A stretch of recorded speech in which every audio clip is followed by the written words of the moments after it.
Augsburg has more than 2,000 years of rich history to look back on. There are so many old wooden models in the museum. Some of them show the Augsburg town hall in the past. We know for sure that there was a town hall in the late Middle Ages. With the expansion of the city and through evolution in culture, the requirements of a town hall changed. Town halls have continually had to adapt to these changing needs. Sometimes large sections were rebuilt. Sometimes they remained the same for centuries. The Augsburg Town Hall was rebuilt by Elias Hull in the city's golden age during the Renaissance. The original town hall had an irregular front, different roof lines, and it only had one tower. The new town hall, as we know it today, is symmetrical, and it has two towers with onion-shaped domes. Now you're probably asking yourself why the model in the museum doesn't have any towers. Well, these towers were added afterwards at Elias Hull's request, since they were what gave the building its gracious splendor. The models here allow you to see what needed to be changed when finishing the building to make it even more impressive.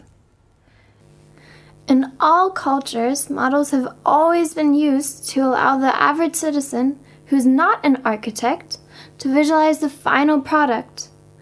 Architects still use models today. Whenever a new building is planned, they start with the so-called small working models, which are not refined or even particularly nice looking. Here they experiment and observe an ongoing process, allowing changes along the way, which will not be complete until the so-called draft design is finished. It is amazing to see these models that are almost 400 years old in the museum. Elias Hull was a true artist. Do we know much about him? He was the architect of the Renaissance in the city of Augsburg. Look over there. There's a picture of him hanging there. Come on, let's take a closer look. Hello, visitors. Welcome. Let me introduce myself. My name is Elias Hull. I was born in 1573 here in Augsburg. My father was a builder and he trained me in the building trade as well. He taught me everything he knew. I heard you were a very hard-working man. You even traveled to Italy to get inspiration from some Italian role models. That's right. I believe the Italian architects and artists were ahead of their time.